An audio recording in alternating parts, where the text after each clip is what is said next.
Shut up! It's the listening show. No one ever listens. They just won't ever. Stop. I was listening through part of our watching show episode. Yeah. And we started really doing the mic rape noises now. So like a black void opened up. I'm just like making myself laugh. I rewatched the most recent watching show episode we did. Yeah. It was funny, like the whole first 20 minutes, basically. Like there would be tiny breaks, but it was like one funny joke after the next. And there were 2 views on that video. Yeah? It's you and me. No, there's like 14. We were talking. Okay. Yeah, we were talking about the episode after we recorded. We were talking about the funny things that we'd done to make each other laugh, and so I guess for that reason, we both on our own went back and watched it. Apparently, Really? Yeah. And I'm not going to quote them all, but I thought of it because you just did the mic rape thing. I'm like, oh, that's a bit we kind of started. Yeah, can't help it. It's never not funny. Specifically, it's the mic rape noises when you inhale, scream, because then there's not the air distortion. It's literally just like, which sounds really funny when there's all that distortion. You just do orc noises. I guess that's an orc noise. Or what's more accurate? Sea lion. The other day I was trying to practice zombie noises and I realized what they do. They open their throats as if they were going to swallow and then they breathe down in like with their stomach noises like this. Oh. Isn't that cool? I can't. That's inhaling, right? Yeah, it's just like that. I can't do that without choking. You can't? I don't think so. I can do a close sound with exhaling, but I can't inhale and do that very easily. Try it. Try it without choking.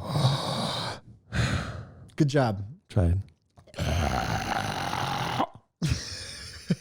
It's pretty good, right? I equate that to Cellcath in Gears of War 2. Or sorry, that's the wrong alien. Locust Sentinels, whatever they're called, but whatever. I definitely would. I could see that on a zombie, sure. Okay, well, either way, that like choking breathing sound, you can do that too. You know, you can kind of combine them. It does sound like not a creeper, a zombie in Minecraft.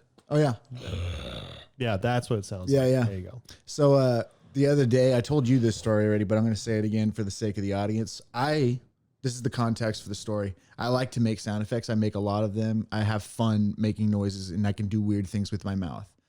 That's the context. That's an ability of mine. There's your context. The last party I went to is at my friend's house. We were at her loft, and then there was a group of like adult, cool, entrepreneurial people there. One of them might be listening to the show because I referred him to the show, and he was like, "I'll definitely watch it." So I'm entrepreneurial. I'll try things like listening. Yeah, for sure. He seemed adventurous, and I bet he would go on a type of adventure that would be to look up the Listening Show podcast on Spotify or iTunes or wherever else we stream it. Anyway, a thing that we were doing there, because it was like a casual party, but it wasn't too wild or anything. Someone got talking to just goofing around, and I was being kind of quiet, more quiet than my usual self. And someone came to me and was like, "What's up with you, man?" And I was like, "Oh, nothing. I'm just chilling," or something. They're like, "Well, what do you do, man? I don't know, have any cool mouth sounds?" And I was like, "Really? Okay, first of all, do you really want to know if I have cool mouth sounds?" And they're like, "I really want to know if you have cool mouth sounds." So I was like, "Okay, well, the answer is I have all the cool mouth sounds, and you asked the exact right person. Would you like me to begin?" And he goes, and by this point, everybody's watching me, right? Mm-hmm. And I said, "Yeah, I will begin if you want me to." And I just one by one just went down the list, and they were like, "What?" And I just kept showing them new ones. And I realized I do have a lot of mouth sounds, including the sound I was just showing you before. But then I showed them my Mongolian throat dancing stuff. I showed them my cheek stuff and my whistle stuff. Anyway, I showed them a lot of things, and they kept just being like, "Yeah, but you can't do this." And then I'd be like, "Not only can I do that, but I can do this with that." And then they'd be like, "What the heck why aren't you a voice actor?" And then 4 different of those entrepreneurial people that evening told me that I should be a voice actor because I was very good at that. And I always thought that I was not good at that. The end. That's good news. Being told you should be a voice actor, I decided is decidedly not bad news. Yeah. I have a similar appropriate story. I met a lot of people randomly on my motorcycle. I met this guy who worked at Quick Trip. His name is Sam. And I don't know if I told him the first time, but certainly by the second time I'd run into him, I think, or third, because he worked at Quick Trip. I'd seen him, and I eventually said, you should be a radio DJ or something, because you just have the voice for it. It's a tall, skinny white kid, maybe my age, so, or younger. So by that time, he was like 20. He's just a kid, but he had I don't even want to try to emulate, very deep, strong, but not aggressive, just like very present and warm and inviting. It was just like, wow, what a great voice. It almost sounded fake, almost like not unnatural, and you don't hear that in people. It's almost like a persona, but that's just how that is his voice. You can tell. Anyway, so I told him that you should be like on the radio or something. And he said, I actually would really like to do radio. I was like, that's cool. You don't really expect to hear that. You might have expected to hear, I get that all the time. I was like, I actually would really like to do that. And I was like, that's great. I don't know that I followed up with him as far as getting him to the point. I don't think it was of my doing, but he did eventually get there. And I found out through a tenuous connection. Let me try to wrap this up. Can't remember how I found out. Just found out through somebody, and I followed up with him later. Like, hey, how's that career going? I was like, it's great. I got to do it now. I'm doing it now. It's great. Like, this is awesome. Wow. Like, I knew him before he was on the radio. I was like, anyway, not a remarkable story, but a good story. It makes me happy because anyway, he actually got to do it. So that's awesome. Your story, maybe it isn't finished yet. I don't know. That's your audition. That's my. I just walk into a radio station and be like, you guys, your days of searching is over. You guys. Hold on to your butts. And then I just go. And they're like, we needed that. They're like, do you have any other skills? And I go, yeah, same way. Yeah, differently though. Yeah. All I can do is zombie noises. I don't know. What's his name? D. Bradley Baker's made a good career off of just making animal noises. Of all the voice actors I know by name, he is wow for just sounds, not voices, but just sounds. I don't know anybody else who does what D. Bradley Baker does. He just does. He has so many sounds. So you know him, I think, best probably as Appa and Momo. Appa and Momo. I knew him best as the Gravemind in Halo 2. So your favorite cartoon. My favorite video game. He's been in those. I still think, and I've seen some of the things he's done with his voice, and it's like insane. But to me, still Gravemind is the most amazing performance, even though it probably objectively isn't, because he's doing two voices at once. I can do a good Gravemind in post by recording myself twice, speaking low, and then doing the voice over. He does both at the same time. Really? Yeah. When he does the Gravemind, that's him talking. He does it. Two voices. That's what he's doing. Does he use throat singing to do the double voice? Oh, I asked him, and he told me what he does is I don't know what he does. I just didn't know because like I would think so. I would think it's mouth and nostril at the same time. Oh, interesting. I don't know, but because most people could replicate how it works by recording yourself twice. But he does it at once. How do you know he does it at once? Because I watched him do it in behind the scenes. Wow. Because I assumed he did it twice, but that's live? Holy crap. Wow. So it's good news. You sure they didn't have like a vocal effect on there? No, it's his voice. Yeah. He's talented. I guess we're going on voice actors now. Kevin Michael Richardson came into exited our mouths recently because I mentioned a quote from a show, Invader Zim, that he did that I love so much. It's like a short monologue about packages. It's like 30 seconds long, and it's hilarious, and I love it. And you know him from your cartoon as well. He was the Earth Kid's dad, somebody. Yeah. If you did your impression of him, those who watch the show would know what character you're talking about.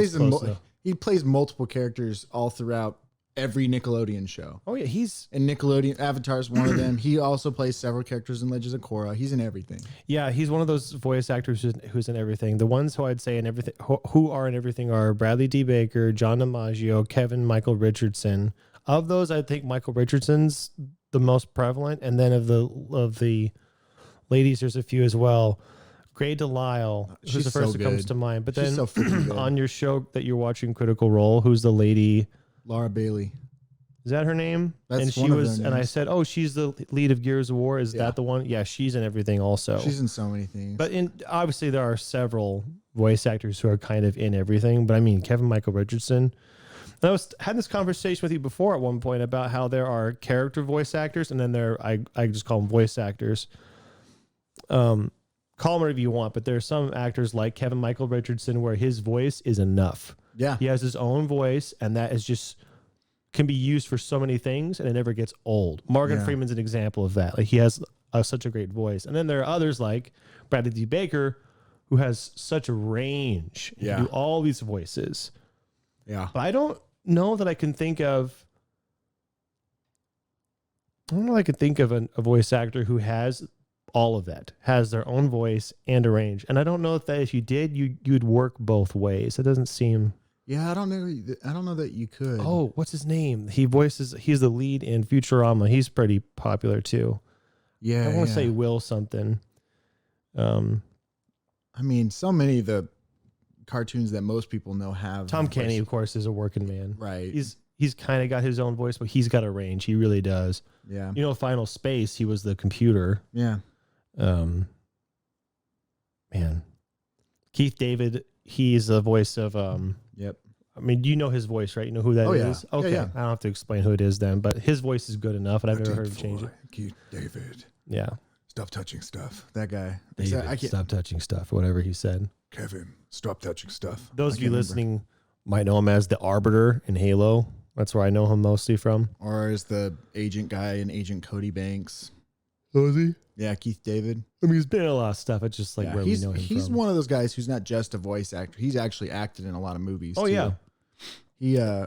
He plays. He's in Riddick. He plays the shaman, priest- whoever he is. Yeah, the priest guy in Riddick. I don't the English. I don't know that it matters. The timing was funny. I don't know that it matters, but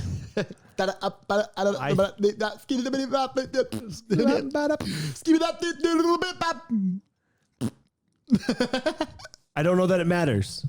But I think I appreciate voice actors more so than celebrity voices, if that makes sense. Yeah. And I don't know if there's much of a difference. That's why I don't know if it matters. But for example, you could have someone like Patrick Warburton. I'd say he's 50-50 actor, celeb actor, voice actor. He does them both equally, I would think, from what I've seen. And then you have the other ends. You have someone like Kevin Michael Richardson, who I don't know if he does live appearances, but that's certainly not what he's known for, versus somebody who's almost exclusively live, but he'll lend his voice to stuff like Liam Neeson. He's got a great voice, and he could do voice acting if he wants, but prevailingly acting, I tend to appreciate those who are almost exclusively voice actors. And I don't know if this is true, I just have this thought that it takes more skill to do that.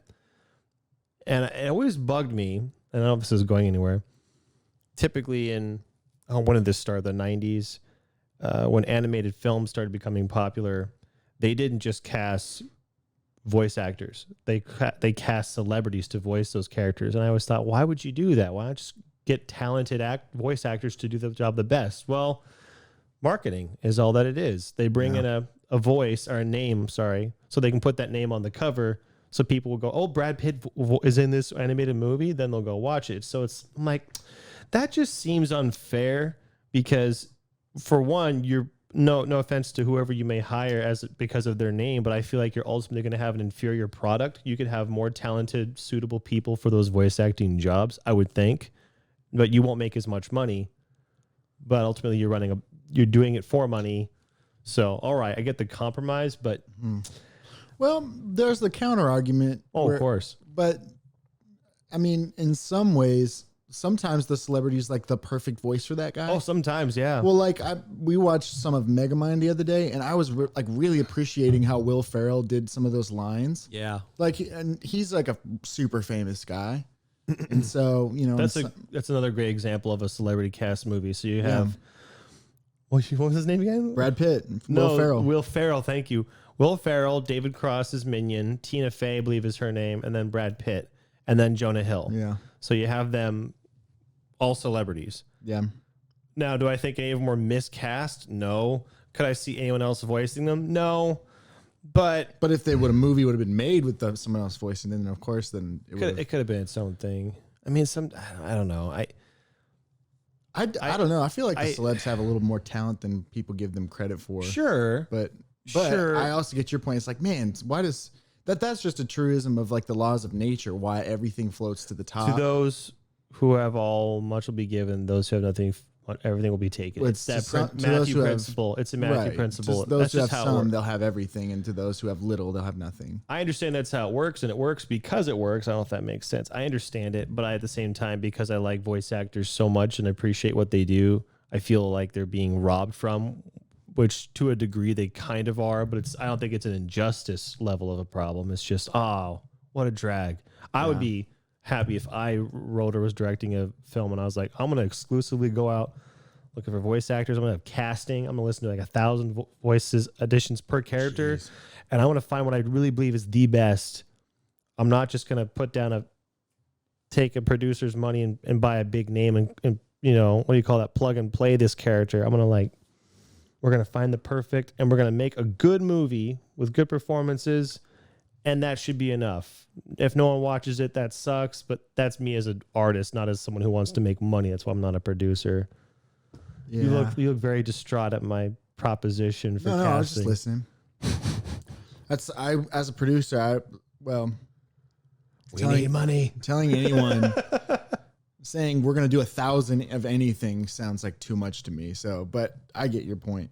To me, like, I would love to be a voice actor. I think it'd be so fun. I really like doing booth work and doing takes and then trying to get the perfect take. Like, I really enjoy that part of music creation. I think I'd really enjoy it, especially if I don't have to, like, if I can rely on talent other than being like tone sensitive, because music is very tone sensitive. And anyway. And then if I'm voice acting, I don't have to be attractive anymore. Being attractive is exhausting. Yeah.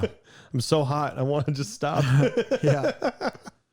Well, then sometimes you just like can capture gold if you have like one take of something. Like, cause sometimes, I mean, there's so many lines in cartoon movies that are stuck in people's heads because it was just a golden take and it's a funny line and the way it was executed. Like, so many things we quote are because audibly it was executed so perfectly that you would want to put it on a button next to your computer and press it and listen to it over and over, I mean, I'm not saying you did that. I'm just saying, yeah, you know what I'm saying.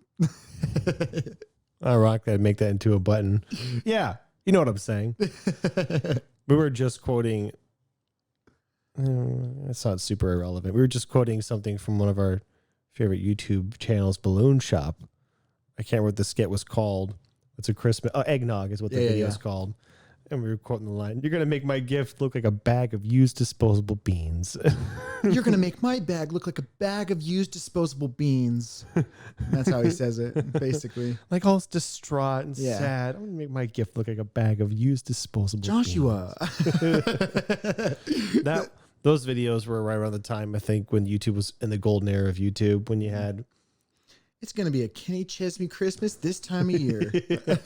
And you know what? I filled that iPod with all your favorite Kenny Chesney songs. Wow. I love Kenny Chesney. It's going to be a Kenny Chesney Christmas this time of year. I think I would define the golden era of YouTube as true, down-to-earth creators making videos for fun. That's my quick description. But Balloon Shop, I look at as...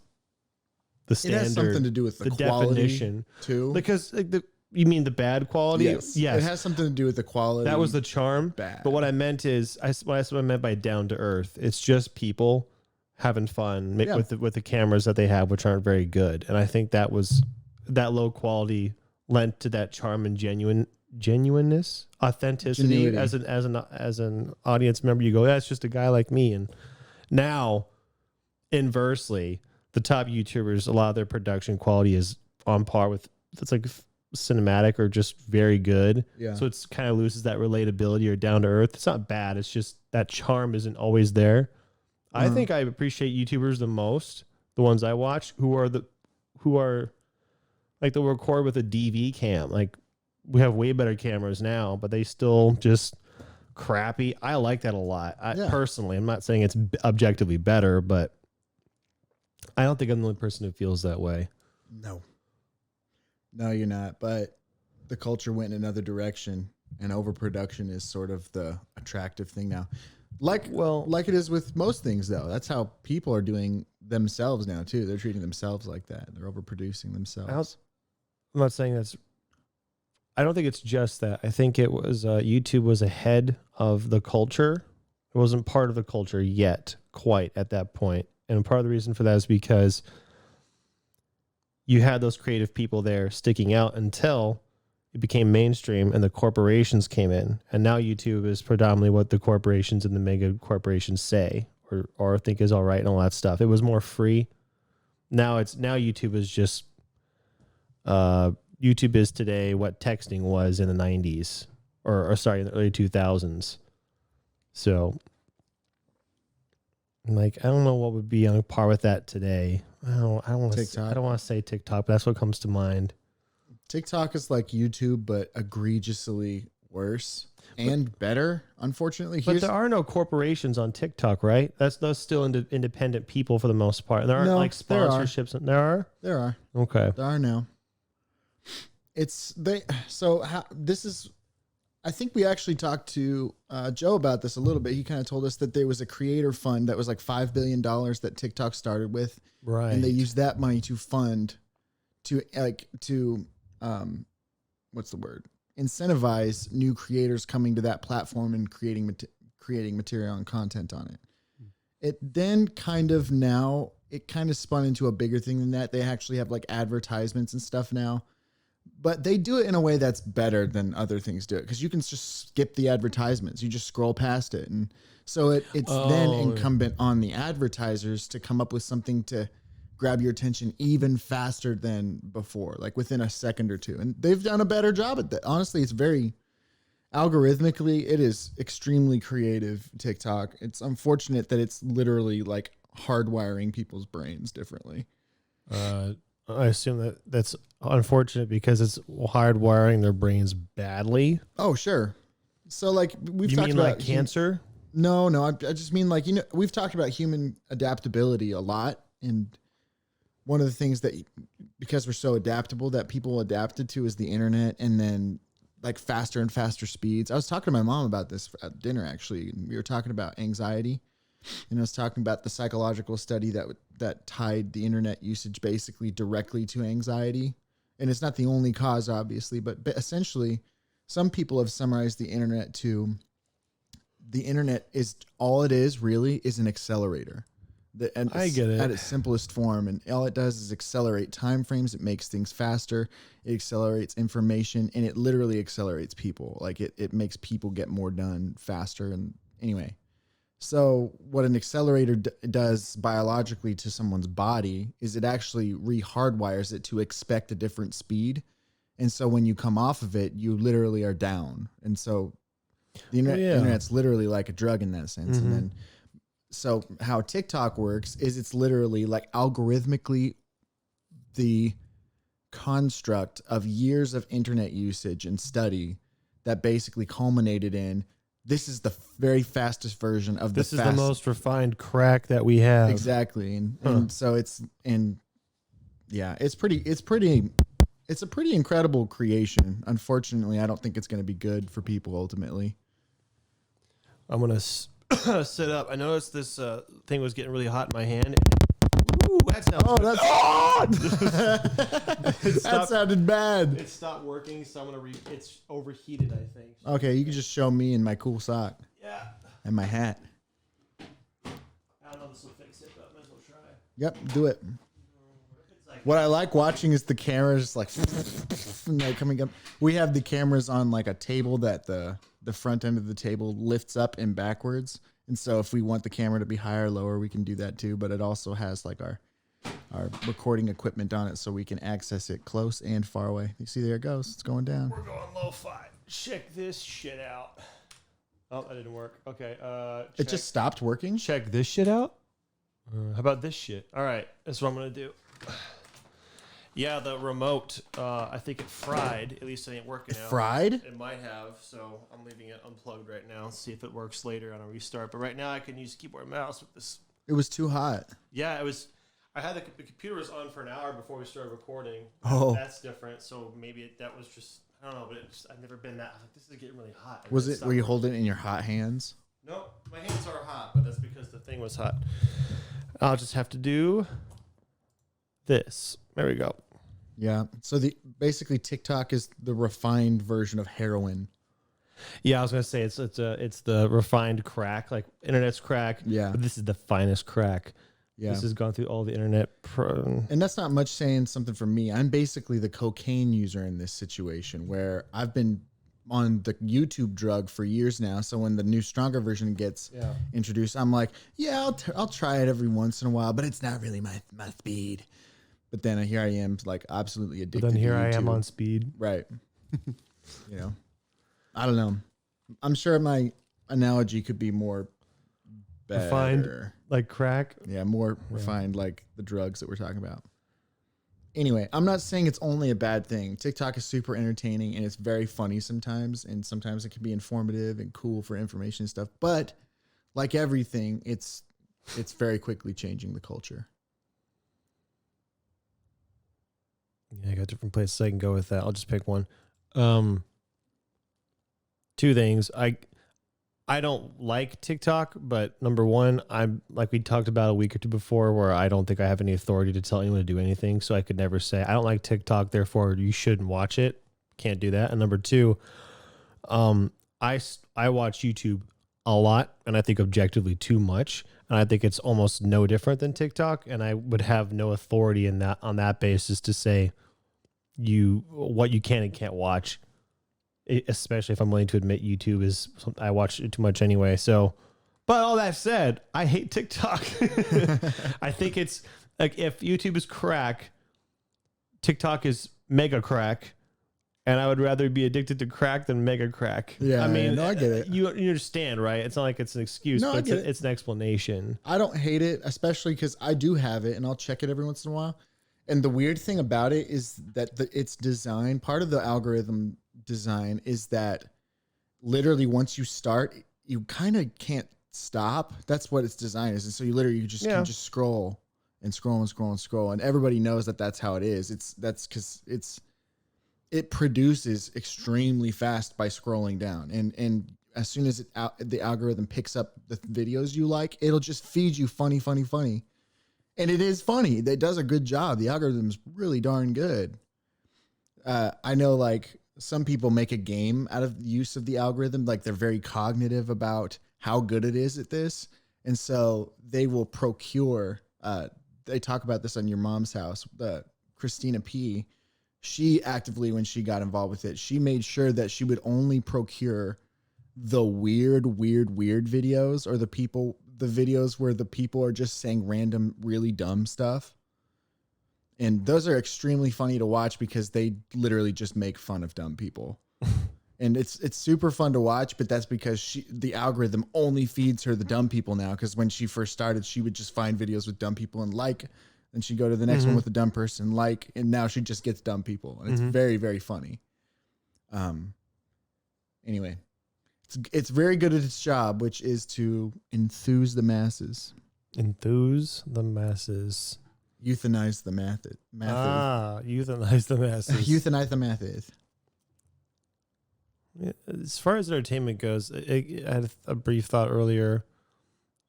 We seem just as willing to consume entertainment that is funny or makes you feel good, and just as much that makes you feel bad, like news or politics. It seems 50-50. I don't know if that's the case, but You can get addicted to both. Yeah, but they're different. Yeah. Man, I've done better over the years, but I want to get to a place where I'm just, I don't know if it's a moral question or it's like a philosophical question. It might be a philosophical. Philosophical. A falafel. Falafel. There it is. It's a falafel question. If you're going to be inundated with bullshit, should you may as well just make sure you feel good doing it.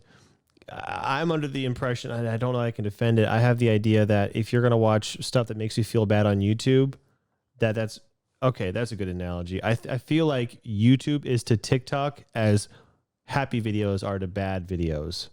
If you're going to watch garbage, you may as well watch less garbage. I feel like feeling negative is the right word. Negative YouTube videos is less wrong, less bad, whatever the word is, than watching good ones. And I can't defend it, just like I can't defend and say YouTube is better than TikTok. I can't actually do that. Mm-hmm. It's a feeling. Haven't thought it through. Yeah. But well, YouTube is, I don't know that it is better. It's possible TikTok is better. Now here, I've said the reasons why I think it's not, but the one reason I have a simple reason why I think it's not, but you can go ahead. Well, a simple reason why it could be better than YouTube is that the videos have to be shorter. The longest videos can be on TikTok is 3 minutes. That's it. Like, that's the very longest. Most of them are 15 seconds or less. I would strongly argue against that because quantity isn't quality. And more to the point, remember how I said I watch YouTube because that way I can just watch a quick video and it's not a lot of time? Unless, of course, you're watching a bunch of those videos throughout. If you watch a 10-minute YouTube video or 10 minutes of TikTok videos, it's no different, right? Right. I understand they're cut up. I could make the argument and say, well, I could just watch a 10-minute video 30 seconds at a time if I wanted to. The point is you're spending just as much time watching. Never mind that it's 6 seconds. That's literally saying, I am not going to eat this whole cake. I'm just going to have a brownie bite. Yeah, but you can't actually 50 of them, which is the same as a cake, but they're so small they couldn't be harmful. Yeah, but you also have to account for the fact that it's not just a brownie bite you're getting a sampling of like 100 different brownie bites. So if your goal is to taste a bunch of different kind of brownies in your 10 minutes, then it's better to watch more things in that same amount of time. So I'm not saying that's necessarily good or bad, but in principle, if you were a parent and your kid was like, "Can I watch a video?" and then you're like, "On where?" and they said TikTok, you're like, yeah, that's better than a video on YouTube probably, because YouTube videos can be 5 hours long. Yeah, I get it. If time expenditure is a bad thing, that's not necessarily. I'm just saying that's one good thing about it. Now, because the algorithm is designed to keep you sucked in, it's literally built to keep you in there. Thankfully, some people that are hardwired is what I'm trying to say. People that are hardwired to be like aware of that algorithm TikTok has are probably a little bit more eager to not succumb to it. So I once, maybe every 2 weeks, I'll get into a TikTok binge where I'll watch more than 45 minutes at a time. But every other time, it's literally I got sent a TikTok video and I'll watch it really quick, maybe watch one or two more and then close the app. And I just don't allow myself to get sucked in because I know I'll just keep doing that. But most people, I don't think, have that discipline.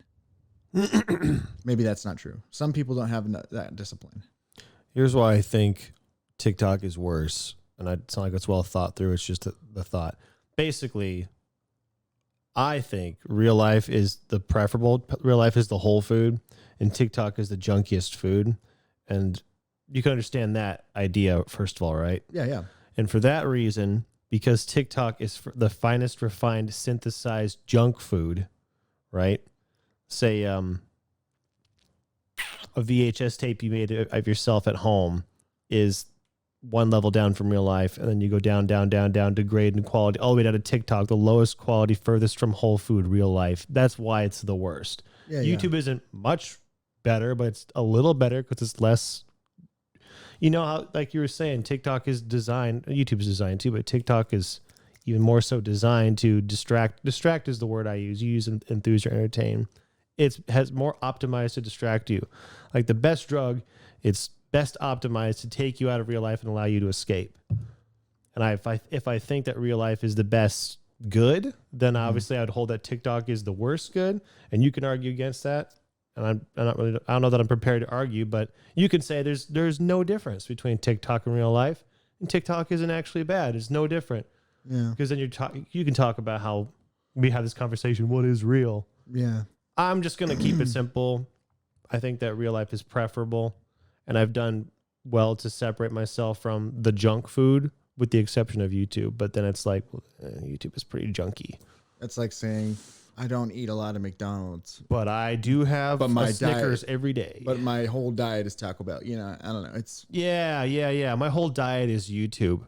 It really is. Right. There's more YouTube than real life. For sure. But I don't eat the candies. I don't eat any of the social media. I do eat Taco Bell, YouTube all day. That's a good analogy. So I'm pretty healthy. You know, that's what I'm saying. I don't know if I can tell you to not eat a TikTok, snort a line of TikTok when I'm eating Taco Bell all day, every day. It's like, I'll tell you though, it's another interesting thing, just like, but trying to separate any of the morality from YouTube or TikTok or real life. Like, just separate that. Look at it strictly from a scientific standpoint for a minute. It's like actually super interesting TikTok, because it is microcosmally, however you'd say that. If you were to like just watch it objectively, the things that I've noticed when I've just been scrolling or I've been seeing things or whatever, a couple things. It's a few things that TikTok does. One is the expedient, watch a quick video and get the drug. Quick, and repetitive, and keeps you sucked in. It also has a live feature where creators can go live.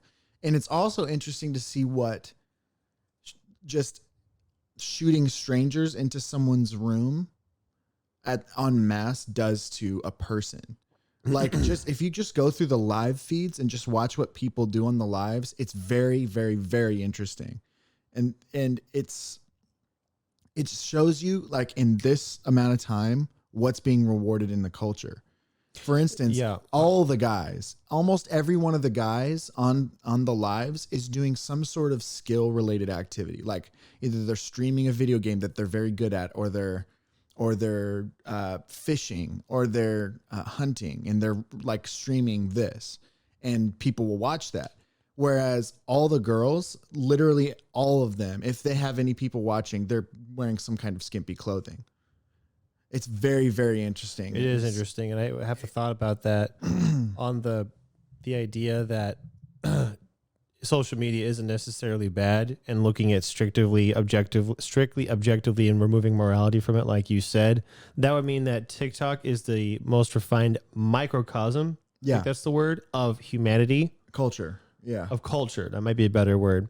And so I was like, well, if social media is just becoming more cutting the fat and getting to what people are all about, eventually, you know what's going to end up? I think. Tell me. Sex and violence. That's like the crudest representation. And we're pretty close. It's mostly sexual, I think. On, like you just said, all the girls are just skimpily clothed. I shouldn't say all. I'm saying... Right, sorry. A lot. How about that's fair to say? I would say 90% of the people that are being watched on the live stream, 90% of the men are being watched because they're doing some sort of performance-related task where they have to be good at, competent. But that's funny too, because now some of the girls do that too, but most of the girls are just doing that weird thing where they just like have their tits out and they kind of like talk to the comments, but kind of just do their own thing, like brush their hair or whatever. And it's just observing. It's very weird because everybody will watch it. And objectively, it's interesting to just see this is how it is, right? Yeah. And what's interesting about that is, if TikTok or whatever social media is a magnifying glass or the refinery of, I don't know, our values, whatever it's narrowing in on, it's zooming in on something about us. Yeah. What it's showing is we as a culture value women for sexuality, and then we as a culture value men for what someone else put into terms, in words, not me, what men can provide. Yeah, yeah. Which is really interesting how it's just playing out. It's kind of like, I don't know. Yeah. Seeing things play out is interesting. I'll just say that. Yep. And this is the sad thing about it. You can tell that it's all very superficial, and because I've watched this happen on both like of those lives. If I've ever watched them, I'll see this happen. If you see you can see quickly what the goals are of the people watching. So like if there's a guy playing a video game and streaming it and he's engaged with the audience and he's playing a game and he fails or he does bad, moving on. Like everybody moves. It's like, well, he's not competent. And so instantly that disqualifies him as worthy of my time, which is unfortunate. But the same thing happens for the girls too in another sad way. Cause then they'll be like, as soon as you realize she's not going to show her boobs, it's so sad. It's like, I mean, it's so interesting objectively. Yeah. Yeah. It is. It's just like, there's a goal that's happening. But I think it also kind of flips on the other way too. Like in theory, I haven't seen necessarily this happen because I don't stay long enough. But you can imagine because she never shows her boobs. well, that, or you can imagine, or he never catches a fish. You know, if let's say she does show her boobs, I bet people would leave then too. Yeah, yeah. And then if he won the game, they'd probably leave. Yep. It's about the pursuit of something. So like, for instance, if we're following the girl who's not showing the boobs, but she's getting closer to showing the boobs, everybody would watch that. Everybody like, important. Oh, maybe she'll show the boob. It's about the pursuit of showing the boobs. But then on the flip side, the guy he's getting close to first place in the battle royale. He's in 10th place right now. He's getting close. He gets first place, and it's like, well. I wonder the reason you'd stay then is if he's going to pursue getting first place again. Because if he just was like, I won first place, then everybody would leave. I wonder what that's indicative of, and if that is part of the magnifying glass of this is what's important to us. I don't know if that's part of it, but I'm gonna paraphrase Norm Macdonald. He was talking about gambling addiction, and because I thought this was really insightful. He said people think that gamblers are addicted to winning, which just isn't true. And he said, I was trying to figure out what it is that gamblers are addicted to. And he said, there's a moment between when the dice are thrown and between when the numbers land and you see what they are. It's the moment that the dice are in the air when you feel like, I don't think he said it this way, that anything is possible. And he said, it's hope. And he said, hope is a wonderful thing to be addicted to. And that was his description of addiction. Like, okay, I get it. Anyway, you call it pursuit. Right. Chance, is that what it is? It's a possibility for a big win. I don't know what you call it. Big, it's a possibility for seeing him win. It's a possibility for seeing a boob. I don't know. Yeah. It's that moment but I don't know if there's some similarity there. I'm not saying that's what it is because that would infer that I think it's pretty much everything that. Yeah, it's like that would mean if that's true, that would mean everybody's addicted to gambling, which isn't what I'm saying. I'm saying everybody's addicted to or likes or is drawn to chance, whatever it is. I'll tell you, one of the live streams that's one of the most famous ones, and it gets fed to me almost every time I'm on TikTok now because I saw it one time and I stayed and watched it. It's a guy peeling a raw egg off of the small layer of filament that's underneath the crust. Because if you're very careful and there's like a membrane underneath the shell. And you can keep the yolk intact underneath that. And he will spend hours on live stream breaking off tiny pieces of egg shell. And then breaking it off and pulling it off with the tweezer and then breaking off the next small piece without rupturing that little membrane. And I think the last time I looked, 80,000 people were watching him near the end. But everybody would join near the end, and for the whole pursuit, at the beginning, there'd be hundreds of people watching, and then more and more would accumulate the closer he got to the end. He gets to the end, then everyone leaves. That's the punchline, isn't it? I mean, they stay for like maybe 30 seconds, and then they're like, okay, we watched it and we're done. Yeah. But it's so much like he's so close to accomplishing the goal, and everybody likes that feeling. Yeah.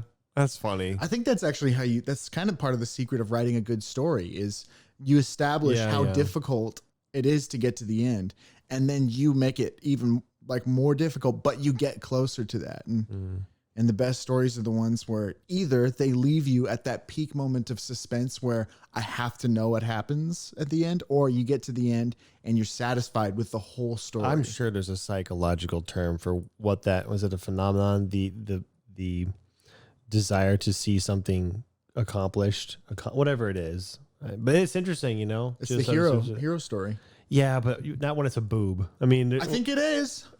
If you're like, oh man, I really want to see a boob, okay, and That's the hero's journey. And you wait, and then No, you get closer to the boob. You're like, oh, it was close. I'm sure there's a more crude technical term for that. It's like the rat in a maze hitting the lever to randomly dispense a pellet or not. It's whatever that phenomenon's called. Yeah, It's dopamine released for the hope of whatever that is. Yeah. Whatever that term is. That's But if TikTok and then social media is a microcosm of, I don't know, culture, it's interesting to see what there is, which seems to be those. Another really popular things. kind of live stream that people have on there is a lot of times when there are people who will live stream the pursuit of a high score. So like in any game, as long as it's kind of satisfying to watch, like there's like a guy playing Snake, some variation of a Snake game, and everybody is just watching this guy play Snake because he was close to getting his high score, and he's trying to break a record. Kind of like watching speedrunners. Yeah, kind of. That's why people will watch them. Anyway, interesting. That's the other cool thing about TikTok is the science part of it. It's literally just throw human beings, which are some of the most complex and interesting things that ever existed, into a new scenario and just watch what unfolds. I want to hear your prediction on where it's going to go, because we kind of talked about this before. I was like, what's smaller than 6-second vines is like a 1-second video pictures. We already kind of have those. What's next? But what I'm more interested in prediction wise is what kind of content's going to come up, because I think, man, culture just changes a lot too. Like every 20 years, it's just different. Yeah. But I think sex and violence is where it's going. I mean, like, because I think that's just like the most crude representation of. It's like the most animalistic. It's the most. I don't think it's going towards violence. Well, I know we're trying to not have that, but like, well, I'll tell you why. Some stuff away, it would go there. I think. I'll tell you why though. Violence, from what I understand, is the result of desperation and status achievable. It's like I don't know a better word for that, but it's like those two things. It's like I want to be at this position in the hierarchy over somebody, or I'm desperate and I would be willing to do this violence to get something. And both have something to do with status. And because it's power is the crude word for violence, sex and power. It's positioning in a dominance hierarchy. Of course, sex comes into that too. And the reason I think that violence as a whole, as a percentage, is decreasing lately is because capitalism has provided the increase in different hierarchies that you can. Because everybody is wealthier. That's everybody's why. wealthier. There's less need for violence, essentially. Well, that's the other point. But I'm talking specifically about people who have a violent tendency. They have hierarchical outlets that they can assort themselves into. They can earn a higher position in it easier than they ever could have before. Yeah. And like they do that a lot with video games, especially aggressive young men. They'll get into video games and they'll just grind video games because they'll be very good at it, and they get to be high in this. Because it's not really, people don't really need much. They feel good when they're high in the hierarchy. They need food and water and some sort of in-group. That's really mostly what people need. You know what came to my mind? I think yesterday I was like, when people say like, I want to be involved with the community, or you're going to offend that community, or community. There's another, I know what you're talking, community. That's just a nice word for tribe. That's what it is. I was like, why don't we just say that? And I was like, there are some people who talk about how tribalism is bad, and then with community, that's all they purport. Yeah. I thought like, oh, that's kind of like, why don't we just? I don't know. That's exactly what it is. Yeah. Kind of like how some political ideologies are religions. They act the exact same way. Yeah. It's like, why don't we call them religions? Like, it's a really good observation. Is it not accurate? I mean, it is, but like, is it inaccurate enough to where it warrants a different word entirely? Anyway, tribe. Because I was thinking about how I want to be involved in my local community. I want people nearby that I know, and I know face to face. Like that's a. I started thinking about that. I was like, that's just a. If sex and violence are like base parts of our animalistic tendencies, and tribalism is one of them, and I was thinking about, it's weird how in our sophisticated society we haven't done very well to get away from those things. Really, we just reword them. You want to hear something funny? Here's a funny story. Okay. I love those. The Washington Redskins. You ever heard of that team? Yeah. You know, they got rid of the name. I made a joke about it to you once. I can't remember what it was, but go ahead. Yeah, I know they changed. I don't know what they changed it to. Okay, so it was the Washington Redskins, and then people were offended because that's racist, and they changed it to the Washington football team temporarily. Well, then they decided what their new team name was going to be last week or a couple days ago. And I know. I didn't know the football team was temporary. Yeah, it's temporary. So I made some joke about that. I can't remember what it was. Well, you ready to hear what their new team name is? Oh, I'm sure it's ironic. I'm sure it's very funny, and I'm going to tell you why it's funny. You might catch it right away. Okay, all right. It's the Washington Commanders. So that's fine and all. I get it, but then this is what I thought. I was like, you couldn't get away from it. This is the second time that you replaced the Redskins with the Commanders in the last 400 years. But this time it's okay. Yeah, that's funny. But I almost put that on Facebook. I know people would have misinterpreted me as a racist, so I didn't. But I was like, what you literally did was replace Redskins with Commanders. That's funny. Which is the exact same thing that happened. It's like you're honoring a time. We're the Washington colonialists. Yes. That's literally what they basically did. That'd be really funny. Isn't that like terrible though? It is. But they are instead of representing those people, we're gonna just erase them from history and rename whatever. So there's no winning there. Right, there's not. But I was like, man. And obviously the way they wanted to interpret it is we didn't want to offend them with the name Redskins. And I kind of get that because it's a little bit like if you're talking about color of people's skin, people get a little hypersensitive. But then changing it to like Commanders, I don't know. That's almost as bad as like changing it to the white people. Yeah, I get it. You know, it's different because it doesn't have skin involved. It's similar to, but defensively similar to the colonialists, which then would be on the nose and ironic and beside the point. Right. It's okay. It's permissible. I'm not saying it's bad. Who cares what I think? But if you're them, do one of two things: either go hard and do the colonialists. Or back away and play it safe as balls and go, we're the Washington bubblegum. Like just be, but not Commanders. You know what the other option they had was? I wanted this one to be it so bad. They had one option they had was the Red Wolves. And Why not? I like the Red Wolves way better than the Commanders. But then in 10 years, that would be racist towards wolves. I'm serious. Yeah. We don't discriminate by fur color. Don't use colors. The furry community feels... Oh man, I'm not making fun. The Washington furries, so we're not. But literally, people are going to call them the Washington commies. They're going to. Like everybody's already calling them the commies, Commanders, commies. I never heard commander abbreviated that way. Communists are abbreviated as commies. Yeah, but they're going to call them the commies. Like everyone's going too long. Yeah, Commanders. Does anyone call the Vikings the Vicks?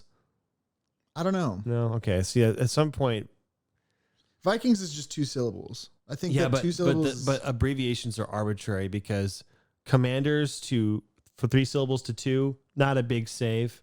Yeah, that's true. That happens a lot. It happened in Halo. It bugged me as a kid. So they would say he's going for the camo. I'm like, Flage. You're saving 1 syllable. Just say he's going for the camouflage. It was a new word at the time saying camo in that way. It was cringy to me. Yeah. And to some others, but then it became culture in a few years. But anyway. Yeah. Saving 1 syllable out of 4 or 3, 2 to 1 maybe, but 3 to 2, no. 33%, no. Well, and people also like ending words with e or e's. Yeah, I was commies. We were talking about before yuppies. Yeah. And I was trying to think of examples, and I couldn't think of any except for cubbies. Like there's so many baddies, civvies. Mm-hmm. Anyway, you understand. I was like, man, did nobody think of this before they officially announced the change? No, it's the second time in 360 years that Commanders have replaced Redskins, and this time it's okay because it was because of their feelings. I don't know.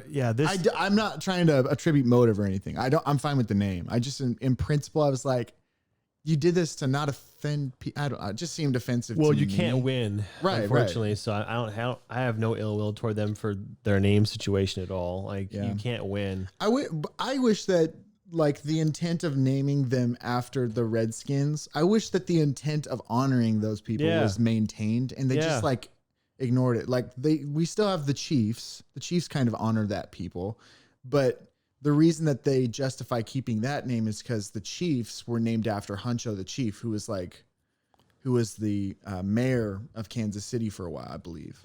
And so they named the team after him, the Chiefs. Oh.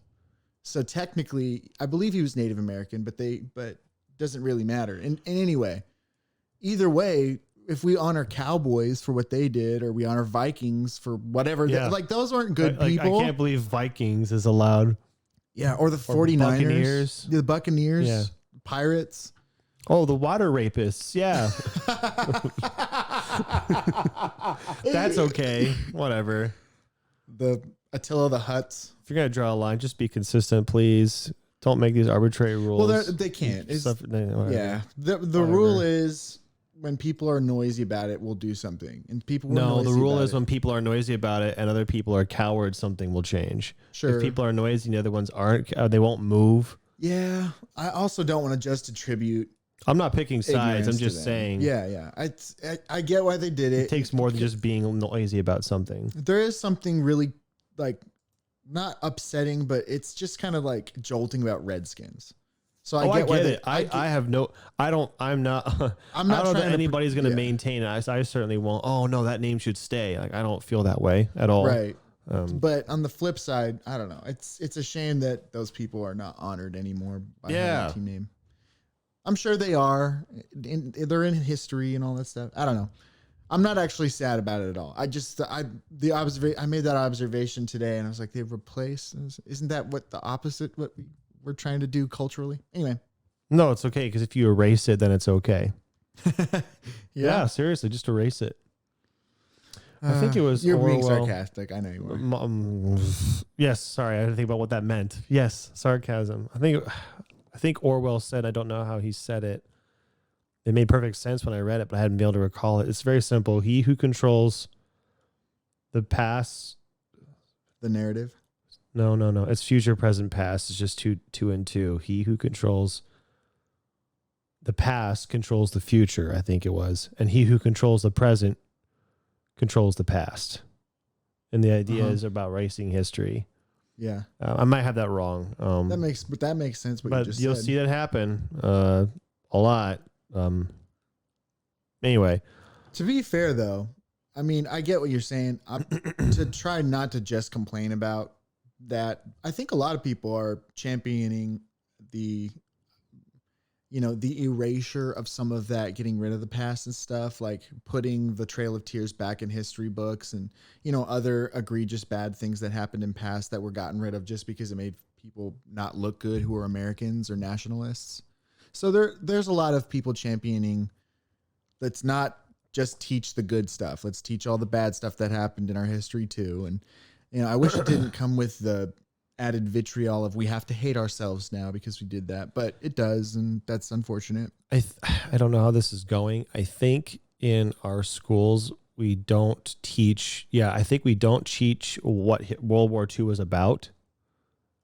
I don't think we teach that. In Germany, in their schools, I believe they make damn sure to explain exactly what Hitler thought about Jews. Yeah, and it's important so they know why they were wrong. Yeah, but to us, it's better that we just pretend we're all hunky-dory and things weren't so bad. I don't know that that's true. I don't know that's true, but I know there's a similar example at the very least that is like that, where our country is deciding to not think or teach some facts, but the other country is like, no, we need to be aware of and teach our kids about what happened. Yeah, I think the American culture at least does a pretty decent job of explaining why Hitler was bad. I don't know they do near as good of a job of explaining why Lenin and the communist leaders were bad. Right. I don't know that they do because I doubt that. Well, there's easy lines with the right wing bad guys, and the left wing bad guys have a bit of a harder line. Yeah. Jordan Pierce made that observation. We've established when the right goes too far, but we haven't established when the left goes too far. I think that's fair. He did say that. And like that's pretty. Is that the word enigmatic? It means exemplary. No, it means to encapsulate or to representative of the whole thing, and it begins with E. It is pretty emblematic. I think that's the word. It's pretty emblematic of the whole history thing. Yeah. Anyway. Yeah, I'm not. Yeah, who knows? We went from voice actors to shoot to something fun for a while, and then started touching on politics almost a little bit. Well, I was a trail. I mean, I didn't mean to get into politics. I Did you don't really not? care about it. I'm just saying, it's funny how we naturally went on a tear, a little trip. Oh yeah, because we were talking about tribalism, and Yeah, then that I was thought one of of 'em. tribalism. Oh yeah, the Redskins thing. Because Yeah. football. It's football. Well, we can be done. All right. We did it. We did the show. We did listen. I didn't. I was waiting for you to stop. You so I didn't do could the show? talk. You didn't do the show. You're supposed to do it. I look at the recorder button to see, and it's like not listening. Yeah, I was gonna error. say, Yeah. it's recording when I'm talking, and it stops recording when you're talking. Yeah. And it records and error stops. messages. Error. Listening not found. No listening detected. There we Yeah, go. exactly. Something like that. All right, All right, guys. thanks. Shut up. Go. Start listening. Oh!